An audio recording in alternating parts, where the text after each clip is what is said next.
Okay.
See this man.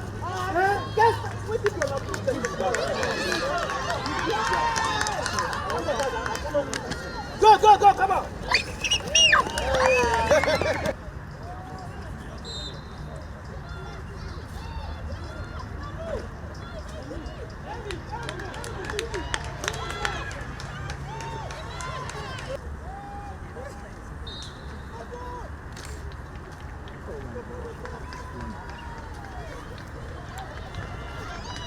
Come on, do that, finish out! Do that, finish out!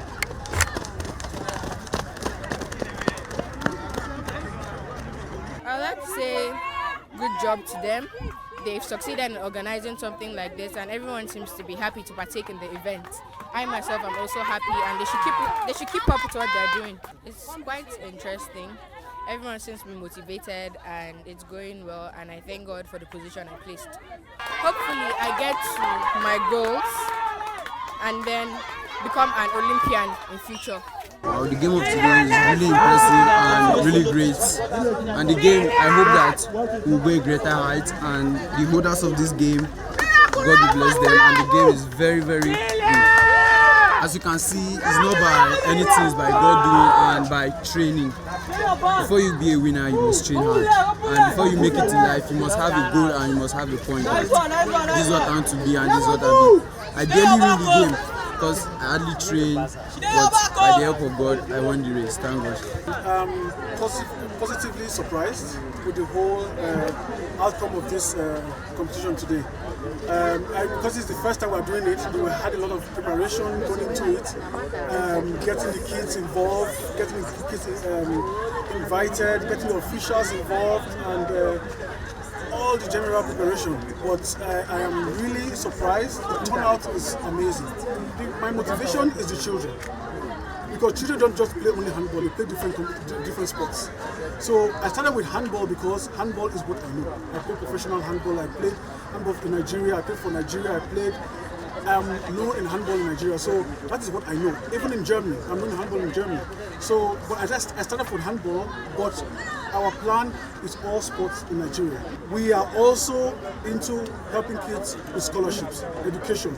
We want to help kids who don't have the means, parents, family who don't have the means to help their children go to school. There are lots of this kind of families in Nigeria who need this assistance.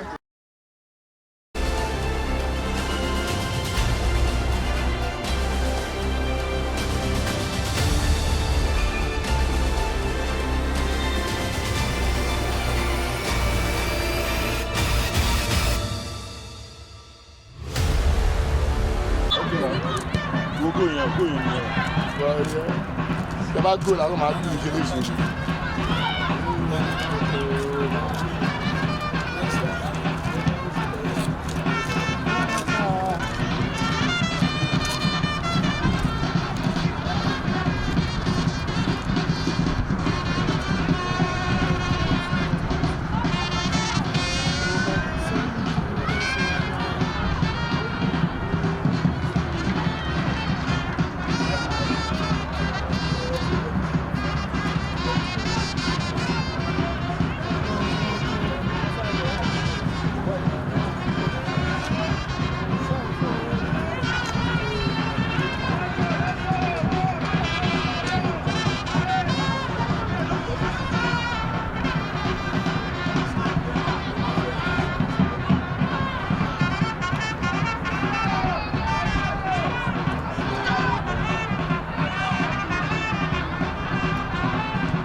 Moji double head.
Hello and welcome on 360 Sport on Trust TV. I am Adini Ajishafe. Time to take you around the world of sport again. It's always very juicy. A lot of activities that happen during the week that has to do with Nigerian football. Not forgetting the NFL trying to do everything they could right now to sanitize our football. But we'll be starting from the review of the week that has to do with the NLO, Nationwide League One. The NFF actually met with the Secretariat and they came up with some modalities. Let's look at the registration guidelines for Division 1 clubs coming from the Nigerian Nationwide League One. Club must make the registration fee payments to enable them to obtain registration code for access to the database. The NLO warned that no club will be registered without payment of registration fees as club registration closes on Monday, 6th of March, 2023. Well, a lot of activities there. All clubs must present a certificate of incorporation as a football club. Any club not on FIFA Connect will not be registered. That's coming from the NLO registration guidelines for Division 1 clubs. And now let's look at the other one that has to do with requirement for stadium approval. Yes, stadium approval for any home ground to get the green light. NLO insists that such sports facilities must be fenced with an external wall or perimeter fencing. Stadium proposed by the club must have a stand for the home team, away team, spectators, and a scoreboard which could be manual or electronic. The playing turf pitch in the sport facility must be good and well marked with a good goalpost, net, and corner flags. Any stadium that must get the NLO approval must have decent conveniences or functional toilet facilities for fans, while 70% of its matches will be live streamed via the NLO TV channel. Coming from the NLO Secretariat there, that's the Nationwide League. While we're talking about that, let's talk about the NLO Youth League. Well, like we actually mentioned earlier, that the NFF Secretariat and also the NLO, they are working together to see how they can develop Nigerian football. They agree that Division 2 and 3 will be merged together. Now it will be called NLO Youth League. NLO Youth League, that's the what we are looking at now, talking about birth certificate, NIN, among conditions for players' registration coming from the NLO Youth League there. Well, no more Division 2 and 3. They've been merged together as NLO Youth League. Let's look at the update concerning that. Having set an age limit of between 16 to 19, and as a way to checkmate age cheating, the NLO insists that all players to be registered for the Youth League must submit their birth certificate, primary school leaving certificate, and national identification number. Well, good one there, coming from NLO, at least trying to get our boys to play together. So Division 2 and 3 join together as NLO Youth League, all coming from the stable of NFF, NLO there. Well, from the way it is, our football is getting better. After all, the NPFL will be starting proper today, and it's going to be a big one between Nasarawa and Eyimba. Well, before we get to that particular one, I have in the studio and the person of Joseph Peter. Good to have you, Joseph Peter. Good to have you, sir. Good morning. Yes, from the way it is, you saw all those outline schedules coming from, or rather development coming from NLO, NFF and all. I'm sure these are actually better developments. I was very, very happy when I saw it. I was very happy in the sense that it will curtail age cheating. That means the right players will be picked for the right age group competitions. I was opportune to play the Nationwide League 3 and 2 and 1. And it's very, very difficult. It's the most difficult football league in this country. Why? Because most times there is no capital, so you would have to travel the same day and play the same day. And go back the same day. Now, the problem with it is pressure.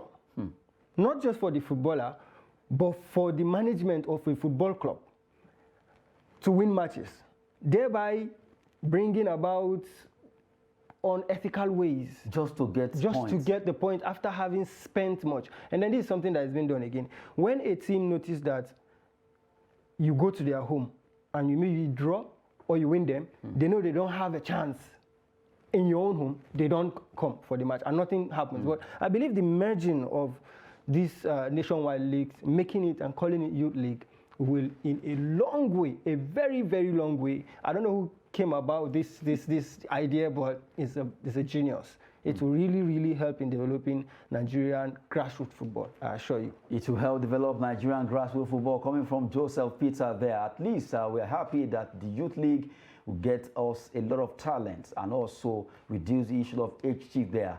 Well, while we're talking about football, let's actually cross over to preview activities that will be happening for this weekend. Well, a lot of activities there, but we start from boxing. We have Nigerian international boxing star called FA Ajagba will be fighting today over there in New York, precisely in Verona. He will be fighting against Stephen Shaw, and that particular fight will be a big one. If you have, looking at the record head-to-head of the two now, you look at how FA Ajagba and Stephen Shaw, they fought so far. Well, FA Ajagba is actually 28, Shaw is 30, and you have them turning professional 2017, 2013, 16-1 for FA. He actually lost one bout in his career, winning 16, while it has been 18-0, 18-0 if you want to call it that way, for Stephen Shaw. And you look at their height, 198 to 193. You look at Octodus style, their stance, that's their style of fight. Both of them are Octodus. And they've been laid off for the past 140 days for Stephen Shaw. It's 53 days. Well, from the way it is, Nigerians can't wait to see if FA Ajagba will be able to win this fight. Hopefully. Hopefully he gets to win the fight. But according to the body size, I saw he's 98 and the other is 93. Let him use that to his favor now. Usually when it comes to a fight, the bigger man is always, touted to be the winner, right? So let him use that and win the match for us, and we'll celebrate him. Hopefully FA Ajagba will be able to win this particular fight right now. He has fought 17 times, losing just once, and now he has won 16 times. Wishing FA Ajagba all the best there. Now, during the week, also, in fact, yesterday, FIFA rolled out the Best FIFA Player Award that are the nominees right now. We have to look at them one by one, though we've taken Best Men and Women. Let's start from Best Men and Women quickly. As you know that Lionel Messi, yes, Lionel Messi is there. You have, rather, women. Let's look at the women first. Alexia Putellas, who actually won the Ballon d'Or. She's there. You have Alexandra Pope, Lena Oberdorf, Alex Morgan, Viviane Miedema, Betmil Samkar, all listed in this particular FIFA women's player. Aitana Bonmati, Debinha, Jessie Fleming, Ada Hegerberg, all of them making that particular list. Well, that's for women. And let's look out for men now. For men, we have Mohamed Salah, Vinicius Junior, Luka Modric, Neymar, Lionel Messi, Kylian Mbappe, Sadio Mane, Lewandowski, Hakimi, Haaland, De Bruyne, Benzema, Bellingham, and Julian Alvarez, making that particular list also there. Well, Joe, you want to agree with me that this list is tilting towards someone? The list, I don't know, I consider every other name irrelevant apart from Messi. Seriously? So who would you give? I mean, there's it's no brainer. You just have to give it to him. Well, let's see, maybe he will be winning it. And let's see, continue there, talking about the award for women's coach. Let's look at the women's coach of the year now. Best FIFA women's coach, Sonia Bonpasta of France. We have Emma Hayes of England, who actually coached Chelsea also. Bev Priestman, Pierre Sonhage, and you have Martina Vox-Tecklenburg, and you have Sarina Wigman. All of them qualifying to be nominated for this Best FIFA Women's Coach. Let's go to the men now as we roll out that particular list. Carlo Ancelotti, yes, he's from Italy. He actually coached Real Madrid, Didier Deschamps of France, and you have Pep Guardiola, Walid Regragui, rather. You have Lionel Scaloni, Argentina, coach of the World Cup. Well, from the way it is, this is a very tough one. It's a tough one, but I'll go for Scaloni personally because he won the World Cup, just like I did with the player. But, you know, I feel like all the time Pep Guardiola is always hyped. He has never won anything major aside the league, the Premier League, since Messi happened to him. Messi actually happened to him. He had Messi. He himself admitted that I had Messi. So if not that he had Messi, he wouldn't have done whatever and wouldn't have been mentioning his name as we are now. But looking at these names, I think the names that stand out for me really is Carlo Ancelotti and Scaloni. Those are the two names but really, if you look at modern Moroccan coach, he really did well. He did well. I'm not disputing that fact. Taking Morocco to semi-final, no one saw that coming. I am not disputing that fact. He broke boundaries, to say, but that doesn't mean he has done it. Yes, and that doesn't mean he has done it in any other level. Okay, let me pick on you now. Okay, who will you pick now? If you are FIFA. If I'm FIFA, I'll pick Carlo Ancelotti. Well, he has proven over and over again. Well, good one, you are not FIFA. But from the way it is, both teams will actually speak. The captain of each country will vote, and also their coach.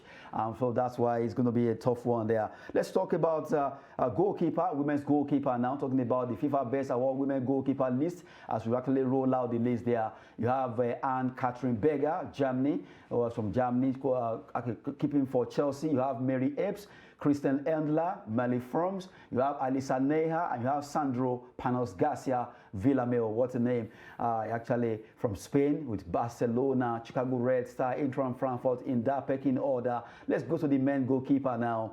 Looking at the best FIFA men's goalkeeper, Alisson Becker of Liverpool, from Brazil, Yacine Bono, Morocco, Sevilla, Thibaut Courtois, Real Madrid, Belgium, Manchester City, Brazilian goalkeeper Ederson, Emiliano Martinez, who saved Argentina at the World Cup. Despite his, I don't know, I'm not okay with what he did, the way he celebrated the World Cup win, but I believe Emiliano Martinez deserves to be the World Cup, the best goalkeeper of 2022.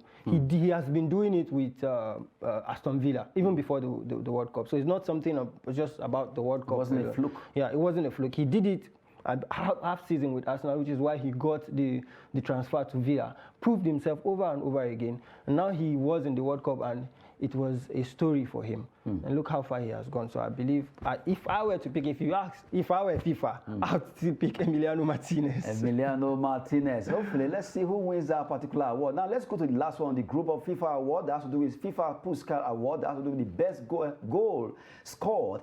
Mario Balotelli, what a way.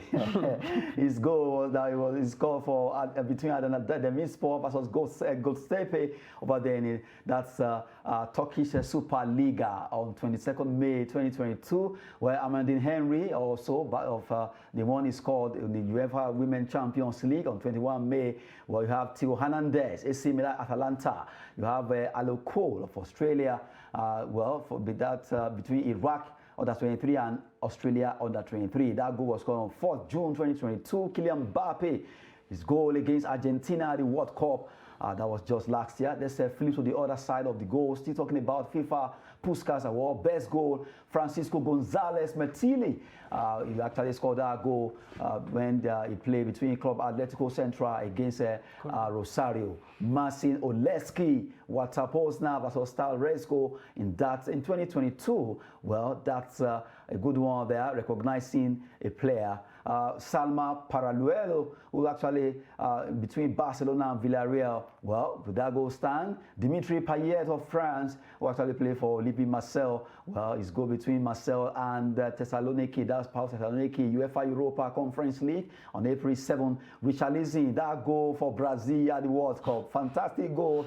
You just can't take that goal away. Alexia Russo, also fantastic goal. England versus Sweden in the UEFA Women's Euro 2022. Scored on 26 July. Which one would you pick?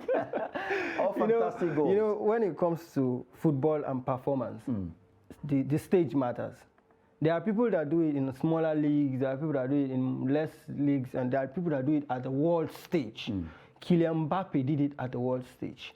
Richarlison did his own, the same thing. And the last lady, Russo, also, she did it at a very, very grand stage. So because of the stage, I'll probably be, thinking I'll go with Mbappe or Richarlison, because to have the confidence to dare it alone is something, and then to bringing it to happen, to fulfill it is another thing. So if I were to pick, I wouldn't know, I have not decided which of them, but they are both great goals and in a great competition at a great center stage. So I believe either of those should do the job. Good one there. Look at the FIFA Puskás Award, a big one. Those goals, fantastic goals there. But right now, let's leave FIFA and quickly talk about events that will be happening for this weekend, starting from home scene. Well, just to let you know that it was a fantastic one for Napoli against Juventus. Probably we just have to talk about Napoli versus Juventus. It's a good one for Victor Osimhen, scoring a brace in that game. They won 5-1. You have to give it up to Osimhen and the entire squad. Napoli are not ready to drop the Burton right now. Joe, a game that no one saw, 5-1. No, we didn't see it. We didn't see it. We were watching the game and we thought it was going to be a tight game. Then it looked like it was going to be tight. Napoli got an early goal through Osimhen. Then Juventus equalized, and we all thought it's going to be a very, very tight game. Not until Kvaratskhelia and Osimhen now went on rampage. They were basically doing whatever they like. It was like a training ground for Napoli. Juve. Yeah, the second half was like a training ground, and Juve were nowhere to be found. Juve, they were all over the place. Napoli were doing whatever they like, and the game was so awesome. I was actually confused because I was watching two games that yesterday. I was in between Leeds and Aston Villa because it was fairy too. And wow, yesterday was an entertainment. I like how Napoli are going, and I think they'll win the Serie A. They are really edging home. Talking about Napoli at the city of Naples, bamboozling Juventus 5-1. Our own Victor Osimhen scoring a brace there. Congrats to him and the entire Napolitano, as they call them, well, at Diego Maradona Stadium there. Good one. Let's come back home. Let's talk about matches will be starting in the NPFL, even though we know Akwa United have actually played their own against Bende Insurance. But match day one, we'll be talking about the NPFL match day one, where we'll be starting on Saturday. Although a match it will be, the remaining ones will be coming up on Sunday. But let's look at matches that will be coming up this weekend, starting from today, where we have Nasarawa United versus Eyimba International by 4 p.m. At New George Stadium. That's the place to be. 4 p.m. They will be fighting for honor. Nasarawa United, Eyimba International, a big one. Then from Sunday, on Sunday, the remaining games will be coming up. Plateau United, Shooting Stars. You have Kwara United versus Gombe United. You have Remo Stars versus El Kanemi Warriors at Remo Stadium in Ikene. Ibadan will be the place for Kwara versus Gombe, and New George Stadium for Plateau versus Shooting. Now, still talking about the NPFL matches now. Let's look at the other one in the Group B now. This Group A, Group B now. We have Bayelsa United versus Dakada. Dakada will be fighting hard against Bayelsa in a South-South derby. You have Wiki Torres versus Niger Tornadoes at Abubakar Tafawa Balewa Stadium, Bauchi. And you have Doma United versus Sunshine Stars. That will be coming up 4 p.m. at Pantami Stadium in Gombe. Rivers United versus Lobby Stars. That will be coming up at Dokia and Messiamaka Stadium in Port Harcourt.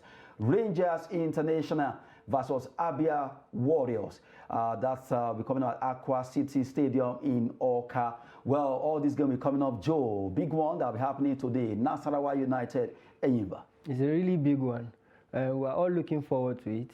I'll refer to the first match of the season, which Bendel United, Aqua and Bendel United. It was a shocker.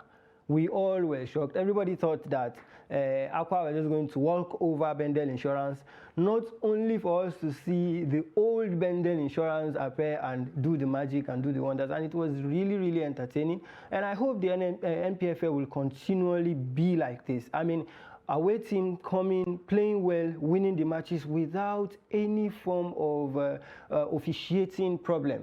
Let it be open. Let this be a new beginning for the NPFL. Preferably, I would have loved it if it wasn't an abridged league, but it is. We can, make the most out of it. Let it be an open game. Let it be an open competition for everything to put in what they can and try to conquer. Let there be no any form of bad officiating for the sake of the future of our league. So, well, we're talking about the NPFL. They are a big one. Those matches will be coming up. If we can't have it again now, look at the fixtures. Nasarawa Eyimba, a big one, because we know how it is when you play against Eyimba International. Nasarawa United, the solid miners are not pushovers. They are also equally tasked. They are only 4 p.m. Although they'll be sharing the same stadium with Plateau United. If you look at Plateau versus Shooting Stars of Ibadan, that's another big match that will be coming up on Sunday. It's a big match that is coming up, but it's the first match of the season.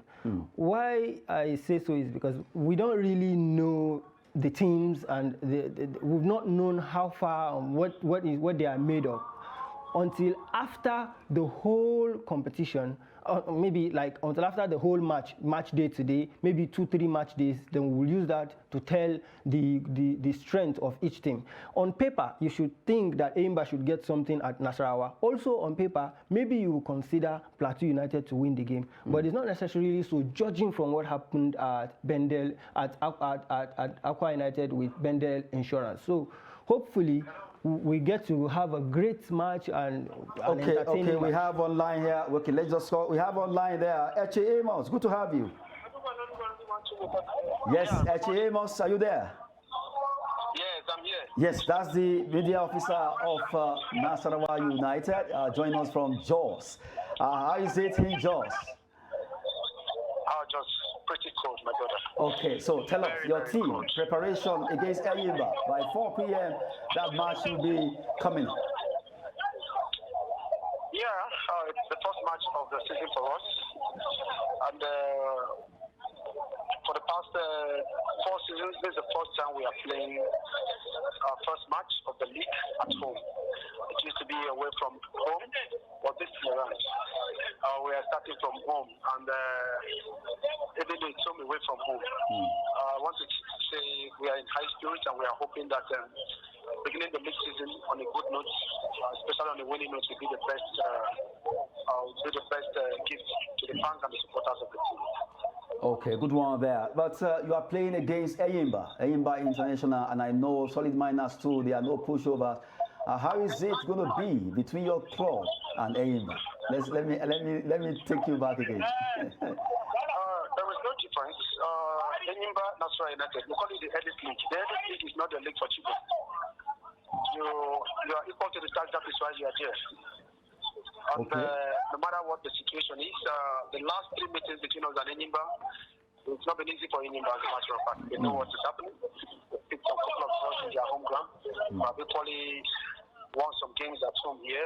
Meeting on a neutral ground, Enimba had never done nothing other than being beaten by Nasarawa United. So it's a team we respect. Respect and record will be on the sideline when the main action begins. So we're hoping that we're going to win today to give us a beautiful start to the season. You are playing away from home, although it's still home anyway. Just to Nasarawa is always home. Now, hello, can you hear us? We're not under the pressure. Last season we played we played the remaining part of the standard of the league in Jos. We never lost any game at home. And we are among the 4 teams in the league last season that never lost any game at home. Just is like home to us. Plateau State and Nasarawa. They say Nasarawa was created out of Plateau and then Benue. Today, if you see the name Nasarawa United, it's even a mixed cap out of Plateau State. So it's not a new to win for us. A big one there coming from Eche Amos. Now, finally, before I let you go, what do you think will be the gold magic? You are the media officer. Eche Amos, are you there? Okay, well, he has been talking with us and at least giving us update concerning the team spirit. He says that the team right now, they are really in bubbling spirit ahead of the match against Eyimba International, and hopefully let the best team win. Well, back to you, Joseph Peter. You just listen to the media officer of Nasarawa United team, where anytime they face Eyimba, it's always a cracker, but they have never shied away from always giving Eyimba back-to-back. I thought what caught my attention was that even though the last part of last season they played their games at Jos, they never lost a game. And they have met Eyimba and played against Eyimba at neutral grounds, and Eyimba has never taken anything away from them. So I believe with the confidence he speaks, he has seen his boys and he knows the spirit in the camp. He believes they will take away the 3 points. I think I would want to be optimistic with him also that they probably would win this game against Eyimba United. But you know, it's Eyimba United. They are the biggest club in the Nigerian football history, so they can also do and undo anything. Well, we wait to see who will carry the day between Eyimba versus Nasarawa United at New Jos Stadium over there in Plateau, where it's always very cold. Now, quickly, we have to go international. Let's look at those matches that will be coming up this weekend. Although derby, yes, we have 2 derby there. Man City, Man United at Old Trafford. And you have Tottenham Hotspur against Arsenal. Big one there. But quickly, we roll it back to back from that's the EPL down to French League One for you to have a feel. Let's go.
Yeah, giving you updates concerning the matches that will be coming up for this weekend. A lot of matches in Europe, just like we're having in Nigeria and the NPFL, our own first.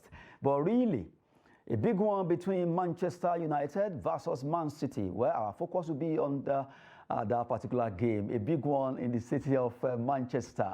It's a derby. Who wins this battle? Erik ten Hag versus Pep, the Guardiola, as they call him. So it's going to be a very, very tough one at Manchester today. Yeah, at Old Trafford. Looking at the two teams, you cannot exactly say Man City have been the rock they used to be. We all knew them to be. They've stuttered a bit. Before the World Cup, they drew a couple of matches, even lost, and even after the World Cup, look at their game against Southampton. So you can't really just sit and say Man City, because of who they are coming to just come and take the points away from Manchester United. Although the Manchester United team is the worst team I've seen for a long time, despite that, they've been able to put in some winning streak, and look at where they are now. And the form of Rashford is there also to consider. So this game, for me, I am not going to say, okay, this is who's going to be the winner. I really cannot really confidently look at Manchester City and say, yes, they will do the job. Because sometimes Pep Guardiola tends to use the dagger on himself. I mean, he can just come out with a lineup today consisting of Grealish, Haaland, and maybe Mahrez. That's not the way he stabbed himself. The way he stabbed himself in that EFL Cup. Why keep Foden on the bench? Why keep Foden? If he comes out today with Foden, Haaland, and Mahrez, then I'm sure Man City will score goals. However, in any case, I believe Manchester United will get a goal at any time through Marcus Rashford. However, but I just cannot place who will win the match. But I just know that there will be goals in the match, and I'll just rest with that and watch. As an Arsenal fan that I am, I would hope that Manchester United actually wins, and then they get put to the sword next week. Before we get to your club match, now let's look at the head-to-head of Man U, Man City. Quickly looking at the history, you look at both of them. Last 5 head-to-head matches, Man City have won 4 of the last 5. Manchester derby. Yeah. 2-1, 4-1. 2-1, 4-1, 0-3. Man U won 4-2. Yeah, Man U won 4-2, and Man U can actually win this time. You see, the game is open. I'm not going to be maybe biased, or because I want Man U to win and tell you that they will just take the point against Man City. It's Man City. You have to respect that. I just believe the game is open. Man U are currently putting in the performance and winning games. Though sometimes it's crabby, but they win games. Man City is currently not really at the peak where we all know them to be.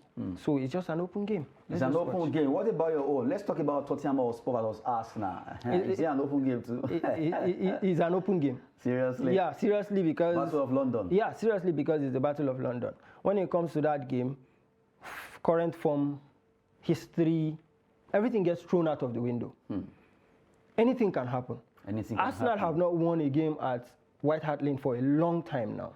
We do not know if it's going to be. Yes, we are in good form.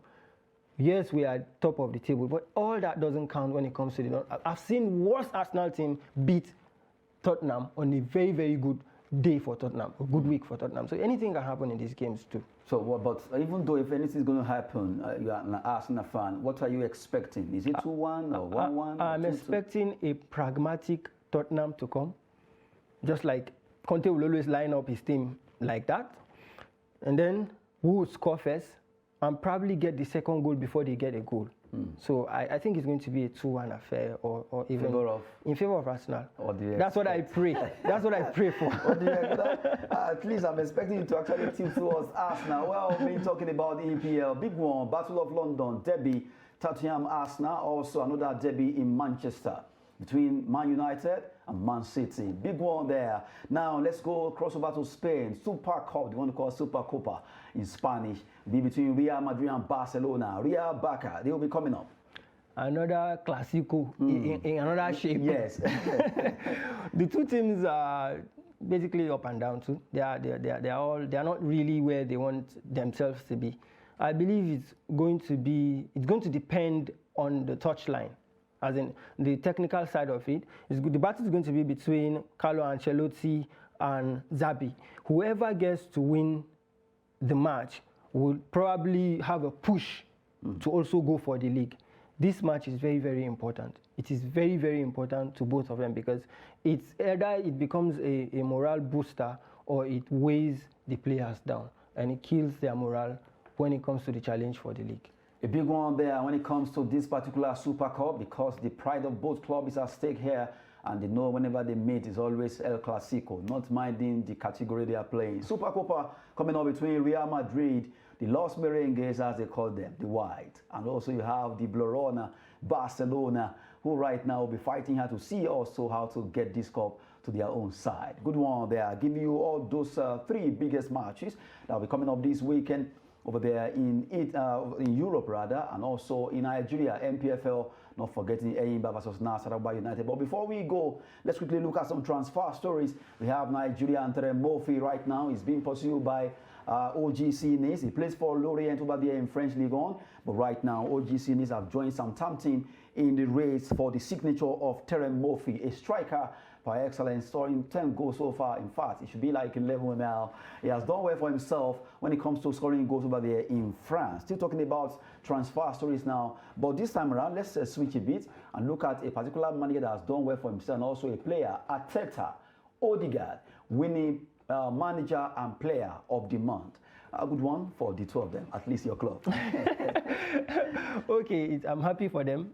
Odegaard started as a wonder kid. We all expected a lot of wins, and we had expectation for him. It was as if he wasn't going to meet that expectation until this opportunity came for him. He is the Arsenal captain, and he has done very well for himself in the month of December. So has Arteta done. It's been a long time. Both managers and players came from Arsenal winning the Player of the Month and the Manager of the Month. I think since Wenger and Oliver Giroud, that was 2019. So it's a very good one for him, the manager, and for the team also. I recall he won it in, was it August or May thereabout? Yeah, I think that was either September or August. August. Yeah. I think it was August. Yeah. And right now he has done it twice so far this year. This year, maybe 2022, 2023. I just have to give it up to Arteta for what he has done. At least thinking the tank of Arsenal at the top of APL, they are really working hard. Odegaard too, Martin Odegaard, a player that when he was in Real Madrid, at least he wanted to play there, he was there, and he had to move to Arsenal, and now he has found his rhythm there. You know, when he was brought in, he was supposed to be the replacement for Mesut Ozil at Real Madrid. Then it didn't go well for him. It was from one loan to another, then to another. And even the previous 2 seasons, he was taken back to Madrid after a stint of a loan at Arsenal. He was expected to find a place, but he didn't get what he wanted, and he thought the best thing was to leave. It's not. His story was supposed to be Real Madrid, but look how far he has come. He is the highest goal scorer in the Arsenal team. I mean, as a midfielder, when you have people like Gabriel Jesus and Martinelli and all that, and you are the highest goal scorer, and you must be doing something right. And I believe he's going to be an Arsenal legend because I don't think he will throw away this opportunity to move to any other club anymore. Our next story has to do with a player. Formerly, he was a star when it comes to Manchester City. His name is Joao Cancelo. Right now, clubs in Spain, France, Germany, and Italy are monitoring Joao situation because Rico Lewis seems to have taken over. Rico Lewis have taken over. Even before that, he wasn't really getting the game time. But he was very, very good last season. I don't know what happened this season, even in the World Cup. Maybe I'm looking at pace. Maybe that's why. Rico Lewis, it seems younger and faster. Yes, agreed. But Cancelo is tricky. He creates chances, opportunities too, and as a wing back, most times as even a full back. But I just don't know. I think something happened to his game this season, because last season we all agreed that he was very, very superb. I don't know what happened, but if it means saving his career, leaving Manchester City, then he better do it now, and he better do it fast. But really, I don't know, at times you look at players like this, that last season was fantastic, in fact among the best player in you can think of in Man City, holding down his shirt, and all of a sudden Rico Lewis came, and then it doesn't mean he's no longer good enough, or what? It doesn't mean he's not good enough. It means that, I think 2 things that I always consider for a footballer. When you have a good season, previous season, and then the next season you are down, I look at the fatigue you must have accumulated. Not as if he's down. Just because But Guardiola's noticed, okay, Rico seems faster. I don't want to believe it's about the quickness, or fastness, or anything. Performance. I Value think they are bringing to the team. Yeah, it's about the value they are bringing to the team. I feel like Cancelo is tired from last season. So he needs a rest. Yeah, he's fatigued, so he's not giving the output he's used to giving. We all know Guardiola is a perfectionist. He will always go for where he's getting his result from. If that kid is doing better, Guardiola will play him, which is what is happening. Even if you go, take it to the national team of Portugal, it's the same thing. Cancelo is not always called upon. We all thought he's going to be the number one in the World Cup. He wasn't the number one in the World Cup. So it's not about the team or Man City. It's about the player. And I think he's off his pace because of fatigue. I truly believe this. Why I'm saying this is because this is exactly the same thing I said about Liverpool, and it's the same thing that's happening. Good one there. Maybe I should be calling you Octopus Joe, right? On a lighter note anyway. But right now, let's talk about a particular player, well, that Arsenal are really pursuing right now. His name is Vlahovic. Arsenal back for Juventus and Serbia striker Dusan Vlahovic. They are valued at 110 million euros. Well, Arsenal, you guys can did that bring this amount out? I think a reporter somewhere or a blog somewhere is trying to get the clicks. Because I know news right as we speak right now, Modric is almost on his way to Arsenal. Arsenal cannot fork out 70 million euros for Modric and then still bring out 110 for Vlahovic, a player valued. Yeah, a player they probably don't need. Why I say they don't need is Gabriel Jesus is still in the races to return. Modric is an attacking player. Nketiah is doing well. We have a young striker away at France that is scoring goals in Folarin Balogun. So why would you come back? That can still come back. So why would you fork out this amount of money? We wanted Vlahovic. He chose Juventus over us. So he should stay with his Juventus. Now they are suffering. Let him stay and enjoy it. Oh my goodness. Maybe it could be that, okay, I want to, let me retrace my step back. There is no retracing step. Seriously? You guys if are he's not going to retrace step, let him retrace to Chelsea. They need a striker.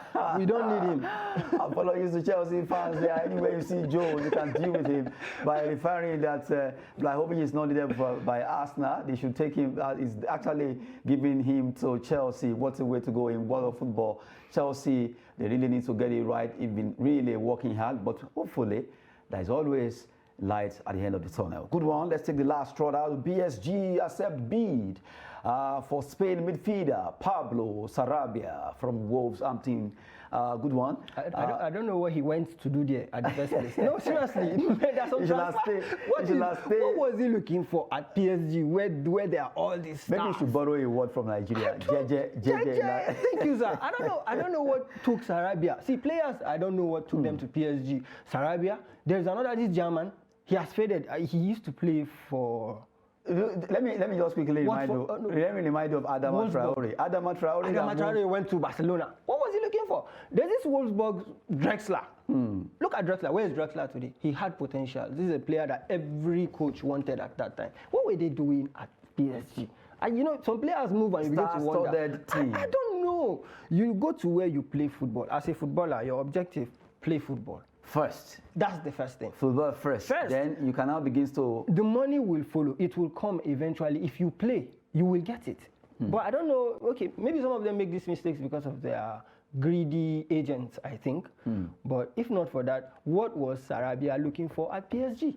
A good one there. An advice for Sarabia. He needs to come back to Wolverhampton Wanderers. But from the way it is, good one there. But right now, matches will be coming up for this weekend in the NPFL Abridged League. Well, for today, Nasarawa Eyimba, New Just Stadium is the place to be if you want to watch Nigerian football. And also, it will be on TV, precisely. And also, a lot of matches over there in Europe, but the biggest one, Man City, Man U at Old Trafford, Tottenham versus Arsenal over there in London. And you have Super Copa in Spain, Real Madrid, Barcelona. That will be it on 360 Sports for this hour. We want to appreciate you for staying there watching us. But right now, for Joe, I want to tell you thanks for at least coming on the show. Thank you very much, sir. Thanks for having me. Good one there. I am Adeni Ajishafe. Sport is business and fitness. Thanks for watching.